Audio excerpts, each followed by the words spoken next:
नमस्कार पेंशनर्स। मैं Manoj स्वराजी। Pensioner budget आ रहा है और सब में क्यूरोसिटी होगी।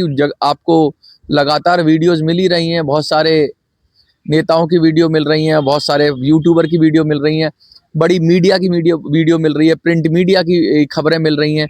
और खबर ये कह रही है कि कोई खुशखबरी मिलेगी, बजट में पेंशन बढ़ जाएगी। और मुझे भी इस मुद्दे पे, पेंशन के मुद्दे पे तो मैं वीडियो बनाना ही चाहता हूं, लेकिन इस मुद्दे पर भी वीडियो बनाना बहुत ज़रूरी है कि मार्केट में जिस तरह की बातें चल रही हैं उसमें कितनी सच्चाई है और क्या ये सच है कि पेंशन बढ़ेगी। और देखिए, जब तक कोई खबर सच नहीं हो जाती तब तक तो कुछ लोग उसे झूठ कह सकते हैं, कुछ उसे सच कह सकते हैं, लेकिन हम तो तथ्य की बात करेंगे, हम तो फैक्ट की बात करेंगे और हम ये जानने की कोशिश करेंगे कि क्या सचमुच सरकार पेंशन बढ़ा रही है। और 1 फरवरी को बजट आएगा। 1 फरवरी में ज़्यादा दिन नहीं बचे हैं, मुश्किल से 15 दिन से भी कम बचा है, क्योंकि आज मैं 15 तारीख को बैठकर आपसे जब बात कर रहा हूँ और ये महीना जनवरी का है, तो लगभग 31 जनवरी तक तो 15 दिन तो हो ही जाते हैं। तो लगभग 15 दिन है और उसके बाद आपको खबर मिल ही जाएगी कि क्या हुआ। और उस खबर को भी कुछ लोग कह रहे हैं कि जगह जगह प्रोटेस्ट हो रहे हैं और पूरे देश में अलग अलग जगह प्रोटेस्ट हो रहे हैं। उन प्रोटेस्ट की क्या सच्चाई है? क्या सचमुच वो प्रोटेस्ट पेंशन बढ़ाने के लिए हो रहे हैं या किसी और कारण से वो प्रोटेस्ट हो रहे हैं? इन विषय पर भी बात करेंगे। और वीडियो इस मायने में महत्वपूर्ण है कि आप लोगों को सही रास्ता मिले, आप लोगों को सच्चाई और साफ गोई से बात की जाए और आप लोगों की पेंशन बढ़े। और आज मैं एक कोशिश करूंगा, एक आप लोगों से अपील भी करने की कोशिश करूंगा। आप लोगों से अपील के साथ साथ एक उपाय भी करने की कोशिश करेंगे। उपाय क्या है? वो बस एक तरीका है कि जिससे कम से कम आप अपनी बात कह पाओ। तो वो उपाय बताऊंगा जिससे संभवतः पेंशन बढ़ जाए। मैं अभी ये नहीं कह रहा कि उस उपाय से बढ़ी जाएगी, और इस बजट सत्र में ही पेंशनर्स के लिए कुछ फंड एलोकेट हो जाए, ऐसा उपाय मैं कहूँगा। और मैं ये भी नहीं कह रहा कि वो उपाय शर्तिया कामयाब होगा, लेकिन कर तो सकते हैं। कुछ ना करने से अच्छा है कुछ करें। और वो बुजुर्ग लोग क्या कर सकते हैं, यही इस विषय पे बात करेंगे। तो चलिए विधिवत शुरू करते हैं। देखिए, शुरू में ही मैं कह देता हूं कि आजकल खबरें बहुत चल रही हैं और बड़ी मीडिया होती है वो भी बता रही है, और इसके साथ साथ छोटी मीडिया भी, छोटे यूट्यूबर तो दिन ब दिन बताते ही रहते हैं, हर दिन आके चिल्लाते हैं और कोशिश करते हैं कि आपको बता दें कि आपको पेंशन दिलाई दें। कभी तो आपकी पॉकेट में पेंशन दे देते हैं, कभी आपके एक दिन में 1 घंटे में पेंशन मिल जाती है, कभी 9 बजे की बड़ी खबर के नाम से आ जाता है कि पेंशन बढ़ गई है, खाते चेक कर लो, अकाउंट चेक कर लो। तो वो तो कर ही रहे हैं। अब ये काम बड़ी मीडिया भी आ गई है कि भाई 5,000 का, कुछ चैनल्स कह रहे हैं 5,000 तक बढ़ोतरी हो जाएगी। कुछ अपडेट्स की बात करते हैं, ईपीएफओ का स्ट्रक्चर बदल रहा है। बहुत सारी खबरें आ रही हैं, उन खबरों में छन छन के यही लग रहा है, ऐसा प्रतीत होता है, आसपास ऐसा ऑरा बना दिया गया है कि भाई प्रोटेस्ट हो रहे हैं और अब तो बढ़ी जाएगी, और अब नहीं बढ़ी तो सरकार की ईंट से ईंट बजा देंगे। कुछ नेता तो ये भी कह रहे हैं कि अगर अब पेंशन नहीं बढ़ी तो अब लड़ाई लड़ेंगे। तो अब क्या धतूरे के बीज छील रहे थे? अब तक कर क्या रहे थे अब तक? अरे भाई, हर बार यही डायलॉग कि मैं तुझे देख लूंगा। वो तो उनकी बातों में दम नहीं लग रहा है कि वो करेंगे। तो करेंगे क्या? करेंगे बताओ। पिछली बार भी यही कह रहे थे कि अगर इतने तारीख तक नहीं बढ़ी तो हम सरकार की ईंट से ईंट बजा देंगे, फिर जाके सरकार से बात करने लग गए। तो उनके पास कुछ उपाय है नहीं, और धमकी भी ऐसी धमकी है जो जिससे सरकार डरने वाली नहीं है। क्यों नहीं डरने वाली है सरकार? क्योंकि उनको लगता है कि ये लोग तो हमारे ही आदमी हैं, ये हमें धमकी कहाँ दे रहे हैं। तो कहते हैं ना कि सिर्फ दिखाने के हाथी के दांत हैं, दिखाने वाले हैं। तो सरकार गंभीरता से लेती नहीं है धमकी को, पेंशनर्स के नेताओं की।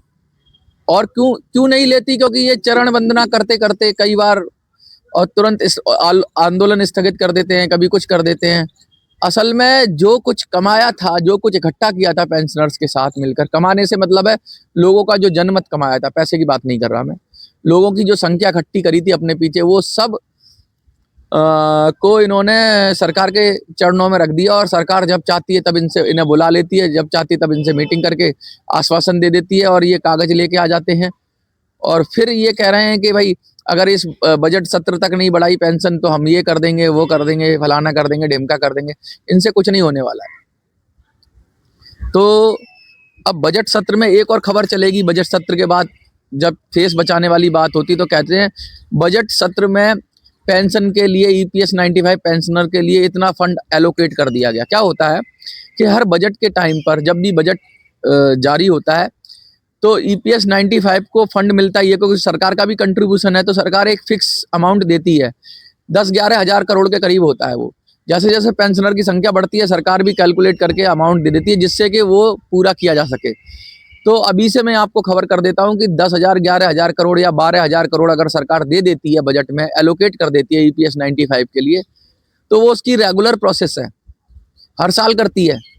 तो कल को यही नेता कहेंगे देखिए हमारी वजह से सरकार ने 10,000 करोड़ दे दिया या 12,000 करोड़ दे दिया, 13,000 करोड़ दे दिया। पिछली बार भी इन्होंने ऐसी कोशिश की थी कि सरकार ने हमारी बात मान ली और EPS 95 के एवज में ये फंड एलोकेट किया। तो वो हर बार हो ही रहा है और ये फिर वो बजट का वो भी निकाल के लाएंगे जिसमें वो चीज़ आ जाएगी।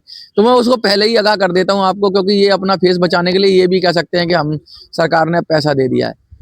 सरकार पैसा दे रही है लेकिन सरकार मिनिमम पेंशन नहीं दे रही है भाई साहब। सरकार पेंशन फंड में पैसा दे रही है 1,000 मिनिमम पेंशन देने के लिए, पूरा करने के लिए, लेकिन 1,000 मिनिमम पेंशन भी नहीं मिल रही है।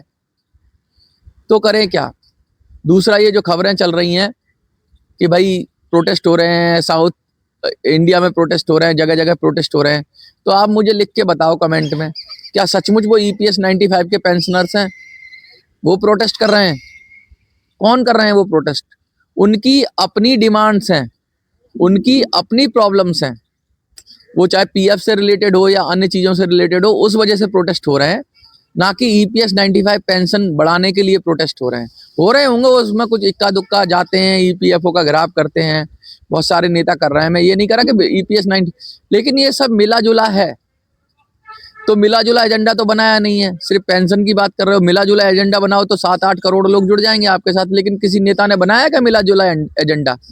वो तो पेंशन की बात करते हैं सिर्फ कि पेंशन पेंशन पेंशन, और जो पेंशन के कंट्रीब्यूशन की बात है, ये सब बात है उनके पीछे है। तो जब आप मुद्दे पे रिजिड हो जाते हैं, अपने सिर्फ पेंशन की बात करेंगे, दूसरी कोई बात नहीं करेंगे, दूसरी कोई रिफॉर्म की बात नहीं करेंगे, तो फिर आप कैसे उन लोगों को जो रिफॉर्म के लिए फाइट कर रहे हैं या रिफॉर्म के लिए प्रोटेस्ट कर रहे हैं उनको इंक्लूड कहते हो कि हमारे साथी हैं? ये तो उसी तरीके का कहानी हो गई जैसे वो मौलाना ने एक डिबेट की और जावेद अख्तर से डिबेट की, तो उसने कहा कि जितने भी आस्तिक हैं ना वो हमारी तरफ हैं।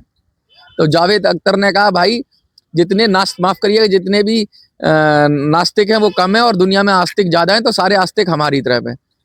तो जावेद अख्तर ने जवाब दिया भाई उन जो 10 की बात कर रहे हो, 10 आस्तिकों की बात कर रहे हो, उसमें से 9 को तो तुम ही नकार रहे हो। तो कहने का मतलब यही है कि ये जितने बड़े आंदोलन की बात कर रहे हैं, ये सब आंदोलन जो है ना वो इनके आदमी नहीं है। इनकी वजह से इनको बुला लेंगे कहीं गेस्ट, लेकिन इनकी नेतागिरी में नहीं हो रहे हैं, वो स्वतः आंदोलन हो रहे हैं और अपनी अपनी लड़ाई लड़ रहे हैं। पेंशनर्स की लड़ाई जिनको लड़नी चाहिए थी वो सरकार की गोद में बैठ जाते हैं। और सरकार भी समझ रही है कि अभी चुनाव है आने वाले टाइम में, पांच राज्यों में शायद चुनाव है और आज 15 तारीख है, तो आज वोट पड़ रहा होगा महाराष्ट्र में। तो महाराष्ट्र के वोटर्स के पास ये वीडियो जाएगी, शायद 1-2 घंटे में पहुंच जाए। तो मैं उनसे कहूँगा भैया याद रखना, आज आपको क्या याद रखना है? नोटा। क्योंकि कोई पार्टी आपकी सगी नहीं है, कोई नेता भी आपका सगा नहीं है, और जब तक कोई नहीं है, कोई विकल्प नहीं आ पा रहा, तब तक आप नोटा को दबाइए और नोटा को दबाकर अपना विरोध दर्ज कराइए कि भाई हमें तुम में से किसी पर विश्वास नहीं है। लेकिन इसका मतलब लोकतंत्र पर विश्वास नहीं है। लोकतंत्र पर विश्वास है लेकिन अभी हमारे आदमी नहीं है, अभी हमारे नेता नहीं है, हमारी बात कहने वाले नहीं है। आ जाएंगे कल को, मैं भी कोशिश कर रहा हूँ, कल को हमारे नेता उभरेंगे, इन्हीं पेंशनर्स में से नेता निकलेंगे और वो लड़ेंगे जाके, क्योंकि अब हमें भाड़े के टट्टू नहीं चाहिए। ये जो नेता हैं ये कभी हमारी आवाज नहीं उठाएंगे। मैंने तो देख लिया। आपको लगता है उम्मीद तो दे देना, आप कांग्रेस को, बीजेपी को, शिवसेना को, जिसको चाहिए वोट दे देना, लेकिन मुझे नहीं लगता कि इनमें से कोई भी पार्टी आपका काम करेगी। अभी हाल फिलहाल मैं आपको बता दूं कि राफेल डील की बात हो रही है देश में, देश की स्वतंत्रता की रक्षा के लिए या देश की सुरक्षा के लिए, और 3 लाख करोड़ के लगभग ऐसी खबरें आ रही हैं, बहुत सारे मीडिया चैनल कर रहे हैं कि 3 लाख करोड़ रुपये से फ्रांस से राफेल खरीदे जाएंगे 114 के करीब। बहुत बड़ा अमाउंट है 3 लाख करोड़, और देश की रक्षा के लिए होना भी चाहिए, खर्चा करना चाहिए। लेकिन हमारे यहाँ भी तो हवाई जहाज बन सकते थे, वो पैसा बच सकता था, वो पेंशनर को मिल सकता था। क्या हुआ तेजस प्रोग्राम का?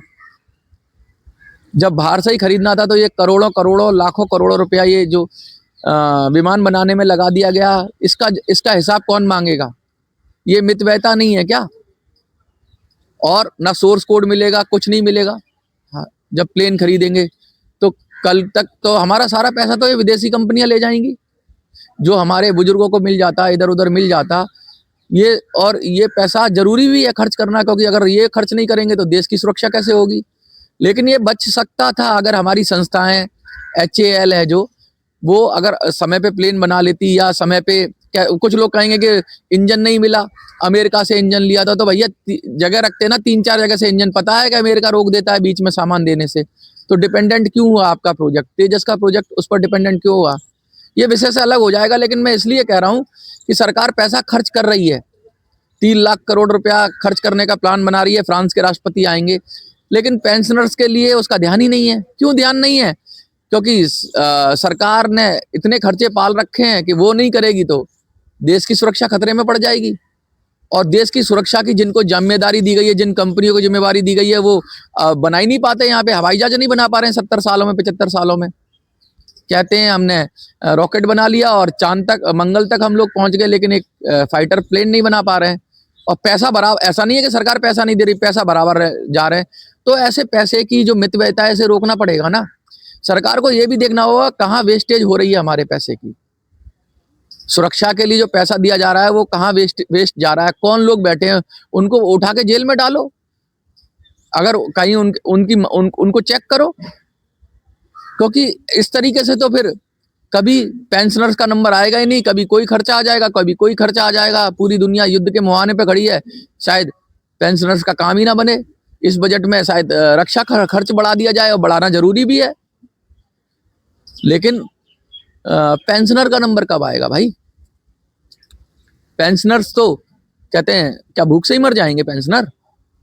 ये मैं कहता हूं बहुत कम उम्मीद है इस बार बजट में पेंशनर्स आपके लिए, साफ साफ कह रहा हूं, बहुत कम उम्मीद है। कोई चमत्कार हो जाए तो बात अलग है, लेकिन मुझे तो ऐसा लगता है बहुत कम उम्मीद है। और ये सब नेतागिरी करने के बाद में कहेंगे हम सरकार के खिलाफ करेंगे, या उम्मीद बनाते रहेंगे, बजट देखते रहेंगे। आप बजट में जो आएगा मैं बता दूं अभी से, बजट में रक्षा खर्च बढ़ेगा, बजट में डिफेंस की बात होगी, क्योंकि दुनिया के हालात ऐसे हैं। दुनिया में देखिए, ईरान में भी लड़ाई हो सकती है, सब जगह लड़ाई हो सकती है।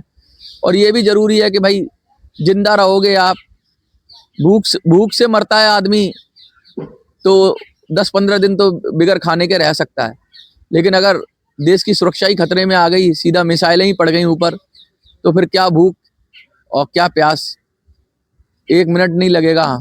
रक्षा बहुत जरूरी है, लेकिन रक्षा के मद में जो खर्चा अंधाधुंध किया जा रहा है, उस खर्चे का हिसाब भी तो मांगेगा कोई, कि भाई कहाँ गया तुम्हारा तेजस का प्रोग्राम? अब तक तुम तेजस को नहीं, तेजस के जो थे स्क्वाडन वो नहीं लगा पाए पूरे। अच्छा, एक और बात कह रहा हूँ कि ये जो मीडिया उड़ा रही हैं खबरें, और ये नेता उड़ा रहे हैं खबर, इनमें आपको कितनी सच्चाई लगती है? दिल पर हाथ रख के बताना कि क्या पेंशन आपको लगता है बजट में बढ़ जाएगी? बजट में फिर से वही एलोकेशन हो जाएगा जो पुराना था, थोड़ा बहुत पैसा बढ़ा देगी सरकार क्योंकि पेंशनर ज्यादा बढ़ रहे हैं, लेकिन बजट में मुझे कोई उम्मीद लग नहीं रही है। और मैं ये चाहता हूँ, आज बैठा हूँ, आज 15 तारीख है, मैं ईश्वर से ये प्रार्थना कर रहा हूँ, जो भी ईश्वर आप मानते हैं उससे प्रार्थना करिए कि भैया मैं झूठा हो जाऊं और आपकी पेंशन बढ़ जाए। मैं एक बार तो मैं झूठा हूँ, हर बार मैं ही सच्चा हो जाता हूँ और ये सब झूठे हो जाते हैं। एक बार तो मुझे भी झूठा होना पड़ेगा ना, तभी तो आपकी राह खुलेगी। और इस बार मैं दिल से चाहता हूँ कि मैं जो ये बोल रहा हूँ ये वीडियो झूठी निकले और आपको आपकी पेंशन बजट में बढ़कर मिले। ये मेरी दिली तमन्ना है। लेकिन मेरा दिल तो यही कहता है कि मैं झूठा साबित हो जाऊं, लेकिन मेरा दिमाग कहता है नहीं बढ़ेगी। तो अब करेंगे क्या? करेंगे क्या बताओ? क्या कर सकते हैं? उपाय क्या है? संघर्ष का ही रास्ता है, और क्या उपाय है? तो एक डायलॉग था किसी फिल्म में, मैं फिल्म भूल गया। पहले बात, फिर मुलाकात, फिर जरूरत पड़े तो लात। और साम दाम दंड भेद भी कहा जाता है। तो लेकिन इसमें क्या है, आपकी ईमानदारी होनी चाहिए। अगर समझा रहे हो तो समझाने में भी ईमानदारी होनी चाहिए, चमचागिरी नहीं होनी चाहिए। अगर दाम दे रहे हो यानी उसको लालच दे रहे हो तो लालच में भी ईमानदारी होनी चाहिए। या नहीं कि उसको नाटक दो कि मैं तुझे ये दे दूंगा वो दे दूंगा और लालच दे ही नहीं रहे हो। जो भी काम करो उसमें ईमानदारी होनी चाहिए। तो सबसे पहला काम तो ये है कि ना तो अब हम लोग समझा सकते हैं सरकार को, ना कोई लालच दे सकते, क्योंकि वोट का लालच होता है तो आप लालच भी नहीं दे रहे हो। ना दंड देने का है, ना भेद का है, आपके पास है क्या? तो दंड का रास्ता मुझे लगता है वो ये है कि भाई सरकारों के खिलाफ वोट करो और सरकारों से डिटेच होकर वोट करो, तो दंड तो सबको ही देना पड़ेगा।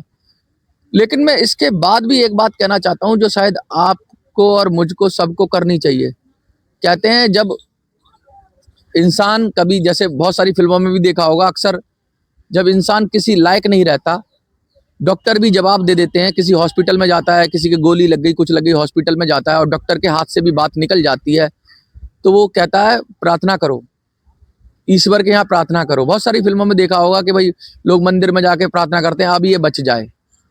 तो अब हम क्या कर सकते हैं बताओ? पेंशन बढ़ जाए इसके लिए प्रार्थना ही कर सकते हैं। इस हालात में पहुंचा दिया है नेताओं ने और सरकार ने कि अब तो सिर्फ प्रार्थना कर सकते हैं कि भाई भगवान ही कुछ कर दे, क्योंकि अब कर्म तो कहीं दिख नहीं रहा मुझे। और जो कर्म करने वाले थे वो धोखा देके चले गए और बहुत सारे पेंशनर्स को कर्महीन बना दिया उन्होंने, क्योंकि वो मसीहा बन गए, तुम घर बैठे रहो हम करेंगे। तो या तो कर्मशील निकलें जो आके संघर्ष करें, ऐसे लोग निकलें, और वो लोग निकलेंगे, युवा होंगे, वो जैन जी होगा, वो निकलेगा, वो आपकी आवाज उठाएगा। तो आप अपना मुद्दा समझाने में ही असफल रह गए मुझे लगता है। लेकिन हम वोट की ताकत समझते हैं। ये नहीं कि इतना नेगेटिव बोलने के बाद भी मैं कह रहा हूँ कि क्या बढ़ेगी नहीं पेंशन, बढ़ेगी। हम वोट की ताकत समझते हैं और मैं बार बार आपको समझा रहा हूँ कि अपने वोट की ताकत समझो, जाके वोट करो, सरकारों को डराओ। जिस दिन आपने 5 या 7% नोटा पे वोट कर दिया, अभी 1.5% पे आए हो आप, 5-7% नोटा पे वोट कर दिया आपने, और कर सकते हो, इतने हो आप, कर ही नहीं रहे हो। आप मेरे आइडिया पे काम कर ही नहीं रहे हो। और जो नेता बोल रहे थे कि हम इलेक्शन में करेंगे, समझाएंगे वमझाएंगे, वो कुछ नहीं कर रहे। वो अपील करें, सब लोग एकजुट मिलकर होकर नोटा की अपील करें और 7%, 10% नोटा पर वोट पड़ जाए। 10% तो बहुत बड़ी बात है, तो पूरा सिस्टम हिल जाएगा, पूरी सरकारें हिल जाएंगी। इतना बड़ा जब आंकड़ा आएगा, तो इतना बड़ा डायनेमिक्स आएगा, तो लोगों को समझ में आएगा इतने सारे लोग क्यों नहीं वोट कर रहे हैं। सीधा सीधा लोकतंत्र पर प्रहार हो जाएगा, सीधा सीधा सिस्टम पर प्रहार हो जाएगा, सीधा सीधा व्यवस्था पर प्रहार हो जाएगा कि चुनाव में गए तो वोट डालने तो गए, लेकिन तुम्हारी इस सारी व्यवस्था को नहीं मान रहे, तुम्हारे मुद्दों को नहीं मान रहे। जो एजेंडा सेट कर रखा है सरकार ने और विपक्ष ने भी अपना एजेंडा सेट कर रखा है, विचारधारा का सरकार ने भी सेट कर रखा है। इसका मतलब ये जो कुछ भी बना रखा है इन्होंने, पूरा जो आइडियोलॉजी बना रखी है या पूरी जो मुद्दे बना रखे हैं, सारे मुद्दे इनरेलेवेंस हैं लोगों के लिए। ये आपको तय करना है। अगर 10% आपने वोट कर दिया लगभग नोटा पर, तो इसका अर्थ ये है, मैं आपको तरीका बता रहा हूँ ना, इसका अर्थ ये है कि भाई इन सब मुद्दों से मतलब ही नहीं जो सरकार बात कर रही है, मीडिया बात कर रही है, असली मुद्दा ये है। और आप करोड़ों में हो, तो क्यों नहीं कर रहे हो? आप दिखाओ ना अपनी ताकत, दो ना नोटा को वोट। और हाँ, अंत में, क्योंकि मैं अपनी बात कहता हूँ बड़े, या तो नोटा को वोट दो या फिर हम अपने कैंडिडेट खड़े करें। कभी हम पॉलिटिकल पार्टी बनाएंगे तो बनाएंगे अपने कैंडिडेट और देंगे, आप लोगों में से खड़े करेंगे। बापू का सपना है, लेकिन उससे पहले मंथन भी तो करना जरूरी है, कितने लोग मेरे साथ हैं, कितने लोग मेरे विचार से सहमत हैं। क्योंकि जब मैं बात करता हूं तो लोग सुनने में तो बड़ा अच्छा लगता है, लेकिन जब कोशिश करता हूं तो मुश्किल से 500-700 लोग ही खड़े हो पाते हैं। जिस दिन ये संख्या हजारों में पहुंच गई, ज़्यादा देखने वाले तो लाखों में हैं, मेरे को सुनने वाले लाखों में हैं, लेकिन मेरे साथ खड़े होने वाले जिस दिन हजारों में पहुंच गए, उस दिन मैं आपके लिए बहुत ज़बरदस्त रास्ता निकालूंगा, ये मेरा वादा है। अभी मैं आपसे यही कहूँगा कि आज आपको कमेंट में एक चीज़ लिखनी है, कम से कम प्रार्थना तो कर ही सकते हैं कि मोदी ही इस समय करता धरता है सारा, तो मोदी को प्रार्थना करो। और मैं ये चाहता हूं कि कम से कम 1000 लोग, कम से कम 1000 लोग तो ये लिखे, मोदी जी पेंशन बढ़ाओ या घर जाओ। ये लिखने की आपके अंदर ताकत होनी चाहिए। आप लिखो, आज लिखोगे ना, कल कहते हैं ना, कल कल वही बात जाएगी। तो कितने लिख रहे हैं कि मोदी जी को इतने स्ट्रांगली बोल सकते हैं कमेंट में, मैं ये देखना चाहता हूं। अगर 150 लोग लिख रहे हैं कि मोदी जी पेंशन बनाओ या घर जाओ, पेंशन बढ़ाओ या घर जाओ, अगर ये 150 लिख रहे हैं तो कोई फर्क नहीं पड़ेगा मोदी पे। 1000 से ज़्यादा लिख रहे हैं तो कहीं ना कहीं ये बात चल सकती है। और 1 लाख से ज़्यादा अगर लिख दिया आपने, 1 लाख कमेंट अगर ऐसे हो जाते हैं कि मोदी जी पेंशन बढ़ाओ या घर जाओ, इस बजट के दौरान ही कह रहा हूं मैं, अगर 1 लाख से ज़्यादा हो जाते तो देखो कैसे नहीं डिबेट छिड़ जाएगी। 1 लाख कमेंट होने का मतलब समझते हो? पहले पत्र भिजवाए थे, पूरा पीएमओ हिल गया था, पीएमओ की लाइनें बंद कर दी थी, लेकिन वो तो अंडरलाइन था, ओपन फोरम में नहीं था, पता ही नहीं, पीएमओ ने बताया नहीं कितने पत्र गए। आप लोगों ने पत्र भेजे ना, पीएमओ ने बताया नहीं, लेकिन यहाँ तो दिखेगा ना कमेंट में।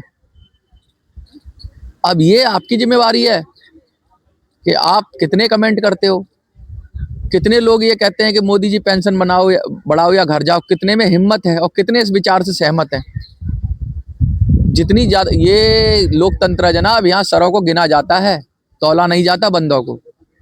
तो यहाँ तो भीड़ तंत्र है, ये तो जितनी भीड़ दिखाओगे उतना बेहतर। और तुम नहीं आ सकते हो प्रोटेस्ट करने, कोई बात नहीं, तुम नहीं कर सकते हो, रेल रोक सकते हो, कोई बात नहीं, तुम नहीं सड़क पर खड़े होकर आंदोलन कर सकते हो, कोई बात नहीं, लिख तो सकते हो। अगर तुम वीडियो देख सकते हो 30 मिनट का, 25 मिनट का, 20 मिनट का, तो ये लिख सकते हो मोदी जी पेंशन बढ़ाओ या घर जाओ, तो लिखो आज। और मुझे ऐसा लगता है कि अगर 1 लाख लिख दिया तो हंगामा हो जाएगा, लेकिन मैं आज लिख के दे रहा हूं कि 1 लाख नहीं लिखोगे तुम, 1 लाख तक नहीं पहुंचोगे। पहुंच गए तो तुम्हारी जीत है। अगर 1 लाख कमेंट पहुंच गए तो आज मैं लिख के दे रहा हूं कि मोदी सरकार कुछ ना कुछ अनाउंस करेगी। अगर 1 लाख पहुंच गए तो ये मेरा चैलेंज है, क्योंकि 1 लाख कमेंट बहुत बड़ी बात होती है। 1 लाख कमेंट होना बहुत बड़ी बात होती है, आज तक नहीं हुआ इतना, या बहुत बड़ी बात हो जाएगी। तो मैं एक बड़ी बात कहना चाहता हूँ, कैसे भी तो दिखे तो सही तुम्हारा मुद्दा।